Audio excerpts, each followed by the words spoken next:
हम कैसे हैं आप लोग। उम्मीद करती हूँ आप सब ठीक होंगे। तो कंटिन्यू करते हैं हम क्लास 9th की बायोलॉजी चैप्टर नंबर 2 को, और आज इस चैप्टर का पार्ट 2 है। इसको आज हम कंप्लीट करेंगे और इसी वीडियो में आपको आखिर में जो इसकी एक्सरसाइज है जिसमें MCQs and fill in the blanks है, वो भी मैं आप लोगों के साथ शेयर करूँगी। तो अगर आपने प्रीवियस वीडियो नहीं देखा, प्रीवियस लेक्चर नहीं देखा, तो मैं आपसे रिक्वेस्ट करूँगी कि पहले आप वो देख लें और फिर आप इसको कंटिन्यू करें ताकि आपको चीज़ें आसानी से समझ आ सकें। तो कंटिन्यू करते हैं जी। चैप्टर का नाम है सॉल्विंग ऑफ बायोलॉजिकल प्रॉब्लम्स। तो आज हम थ्योरी, लॉ एंड प्रिंसिपल्स के बारे में पढ़ेंगे। तो हमने जैसे कि देखा कि जब आपका हाइपोथेसिस जो है वो with help of experiment support करता है, यानी जो भी आपने एक्सपेरिमेंट किया, आपका जो भी रिज़ल्ट आया वो आपके हाइपोथेसिस को जो है सपोर्ट कर रहा है, तो एक थ्योरी बन जाती है। ठीक है, अब हम उस थ्योरी को पढ़ेंगे कि थ्योरी होती क्या है। अब साइंटिस्ट जो है वो ये यूज़ करते हैं वर्ड थ्योरी, ठीक है, और वो इन अ वेरी डिफरेंट वे में ये जो इसको यूज़ करते हैं। और व्हेन मतलब अगर हम यहाँ पे एक साइंटिस्ट देखें और एक वो इंसान जो साइंटिस्ट नहीं है, तो दोनों मुख्तलिफ तरीके से जो है इस वर्ड थ्योरी को यूज़ करते हैं। अब जब बहुत सारे लोग कहते हैं कि आई हैव अ थ्योरी, ठीक है, तो इसका मतलब क्या है? इसका मतलब है कि they really mean I have a gas, यानी इसका मतलब है कि वाकई मेरे पास कोई ना कोई आइडिया, कोई ना कोई गैस मौजूद है। अब साइंटिफिक थ्योरीज जो है अगर उनको हम देखें on the other side, on the other hand, यानी उसके अपोजिट में देखें, वो बेसिकली थ्योरी होती क्या है? Theory a well tested and highly reliable scientific explanation of natural phenomena। मतलब ये सेट ऑफ आइडियाज़ होते हैं। थ्योरी जो है वो सेट ऑफ आइडियाज़ है, वो ऐसे नहीं है कि आपके जहन में आए आइडिया और आपने उसको थ्योरी दे दिया, नहीं, ये वो वेल टेस्टेड होते हैं। देखा, हमने एक्सपेरिमेंट किया, उसको टेस्ट किया, जो भी हमारे हाइपोथेसिस था हमने उसको टेस्ट किया और वेरीफाई किया कि वाकई जो जैसे हमने कहा कि जो मलेरिया है वो प्लाज्मोडियम की वजह से हो रहा है, तो ये हमारा हाइपोथेसिस था, हमने इसको प्रॉपर टेस्ट किया। ठीक है, तो हमने टेस्ट किया और फिर हाईली रिलायबल साइंटिफिक एक्सप्लेनेशन दी उस पर। ठीक है, और इसको कहते हैं जी थ्योरी। अब the unify many repeated observation and data collected from lots of experiment, for example theory of evolution। अब अगर हम theory of evolution जो है आपने पढ़ी होगी, तो इसको इन्होंने एग्जाम्पल आपके सामने रखा है। ठीक है, अब हम आ जाते हैं लॉ एंड प्रिंसिपल की तरफ। अब साइंटिफिक लॉ जो है वो बेसिकली यूनिफॉर्म और कांस्टेंट फैक्ट्स ऑफ नेचर, यानी एक ही तरीके के इसे नहीं कि उसमें कोई रद्दो बदल हो, या नहीं, यूनिफॉर्म हो, कांस्टेंट हो, मतलब एक ही बार एक ही जैसे हो। ठीक है, फैक्ट्स किसके? नेचर के। अब ये नहीं है मैं इधर सक्खर में हूँ तो मैं कोई और बात करूँगी, मैं कराची जाऊँ तो कोई और बात करूँगी, इस्लामाबाद जाऊँ तो कोई और बात करूँगी, नहीं। ठीक है, साइंटिफिक लॉ हर जगह सेम ही होंगे। It is virtually an irrefutable theory. Biology is a short in laws due to puzzling nature of life। अब बायोलॉजी क्या है? वो शॉर्ट है लॉ के हिसाब से। क्यों? क्योंकि इसमें बहुत ज़्यादा जो है नेचर में है वो चेंजेस आती रहती हैं, वक्त के साथ बहुत ज़्यादा उसमें जो है वो चेंजेस आती रहती हैं। अब हम आ जाते हैं data organisation and data analysis की तरफ। अब आपने जो भी आपने डेटा कंपाइल की, ठीक है, अब आपने उसको किसी टेबल में या किसी ग्राफ में उसको रिप्रेजेंट करना है। अब ठीक है, आपने कोई एक पॉइंट यहाँ से किया और you think are bad or don't support your prediction। ठीक है, some of the most incredible discoveries in science were made because the data looked wrong। बहुत इंपॉर्टेंट पॉइंट है। अब एक बार आपने रिकॉर्ड कर लिया डेटा, अब आपको उसको मैथमेटिकली एनालिसिस देना है, उसको सपोर्ट करना है, आपने अपने हाइपोथेसिस को रिफ्यूज़ करना है।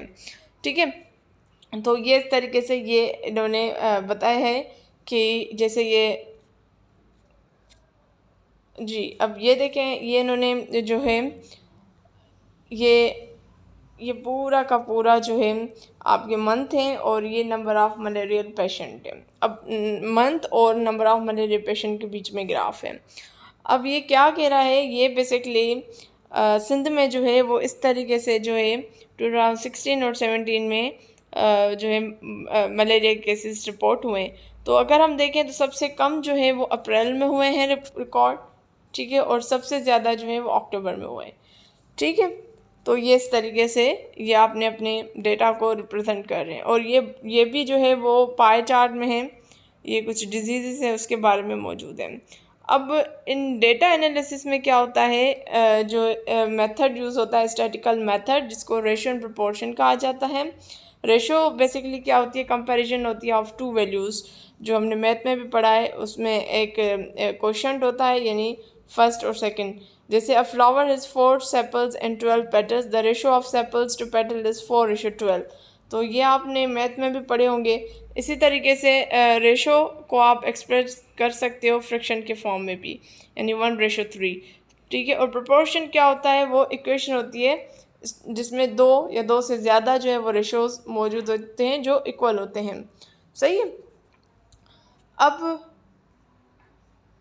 अब हम आ जाएं, आई थिंक इसको मैं एक जिस्ट में जो है वो आपको समझाने की कोशिश करूँगी कि mathematical as integral part of scientific process. अब हम समझते थे कि मैथमेटिक्स एक अलग सब्जेक्ट है, बस उसको देखना है, लेकिन इसका मैथ ऐसा सब्जेक्ट है जो हर सब्जेक्ट में आता है। बायोलॉजी में भी है, केमिस्ट्री में भी है, फिज़िक्स में भी है।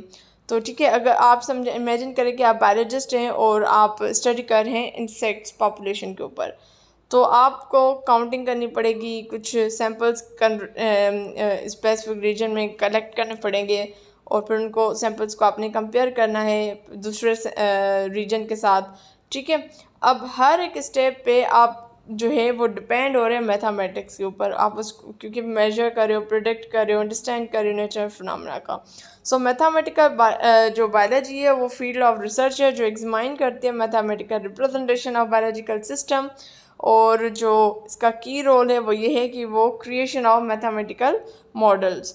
सो बेसिकली इसमें फिर आप फार्मूलेज वगैरह जो है वो पुट करते हो, और फिर नेचुरल फिनोमेना को आप डिस्क्राइब करते हो, जिसमें जैसे यहाँ से इन्होंने बताने की कोशिश की, जिसमें ऑर्गेनिज्म बिहेवियर्स पैटर्न है, पॉपुलेशन चेंजेस है over time, structure of protein है, हाइट ऑफ लिविंग ऑर्गेनिजम्स हैं। तो ये मतलब ओवरऑल अगर हम इसको अंडरस्टैंड करें तो we can say that mathematicals play a critical role in better understanding the natural world।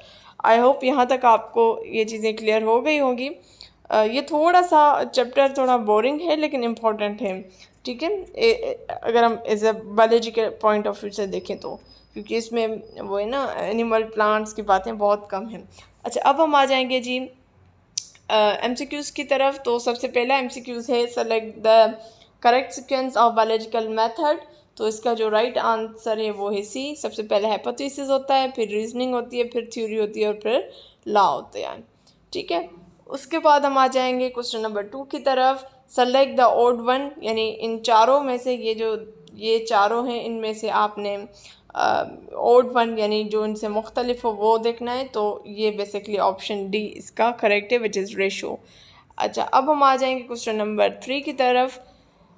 Question number 3 है field of research that examine mathematical representation of biological system called. तो इसका राइट आंसर है जी B, mathematical biology. Question number 4 है जी biological method involves all of the following except. तो इसका right answer है जी D, which is proportion. Question number 5 की तरफ आते हैं। Scientific reasoning move from specific to general. अब specific to general which is inductive reasoning. उसके बाद क्वेश्चन नंबर 6 की तरफ आते हैं। Quantitative observation is the use of equipment. Quantitative है तो इसमें जो है नंबर्स की बात हो रही है, तो इसमें आपके इक्विपमेंट्स जो है वो यूज़ होते हैं। क्वेश्चन नंबर 7 देखिए, equation stating that 2 ratio are equal which is called proportion. Question number 8 की तरफ आ जाएं। क्वेश्चन नंबर 8 है the comparison of two values is called. इसको हम कहते हैं जी ratio, which is A.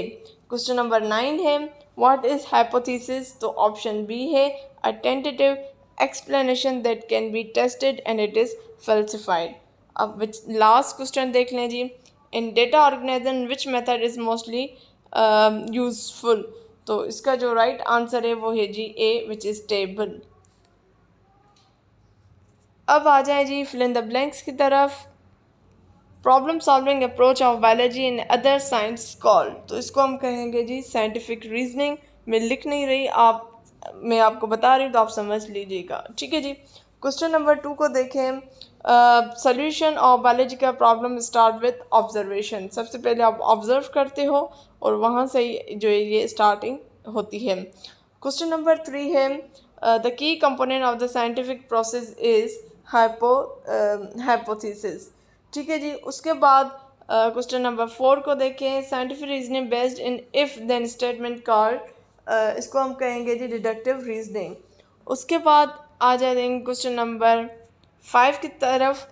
Final step of scientific method is developing conclusion. और क्वेश्चन नंबर 6 की तरफ आ जाएं। ट्रू यूनिफॉर्म और constant fact of nature virtually in irrefutable theory इसका साइंटिफिक लॉ। क्वेश्चन नंबर 7 को देखें। Once you have the data, you may need to perform mathematical analysis. Question number 8 को देखें। The equation starting with 2 ratio are equal is called proportion. Question number 9 को देखें। Ratio is comparison of two values. और question number 9 देखें। The cause of malaria is plasmodium. I hope आपको ये समझ आ गया होगा, और प्लीज़ चैनल को लाइक करें, सब्सक्राइब करें और दूसरों के साथ ज़रूर शेयर करें। कमेंट सेक्शन में फ़ीडबैक ज़रूर दें कि आप और क्या देखना चाहते हैं। मैथ में जो 9th की मैथ है, अब मैं चलो इसको स्टार्ट करूँगी, तो मुझे बताइएगा कौन से चैप्टर से उसको मैं स्टार्ट करूँ। तो इंशाल्लाह हाज़िर होंगी नेक्स्ट वीडियो में, तब तक मुझे दीजिए इजाज़त। अल्लाह हाफिज़।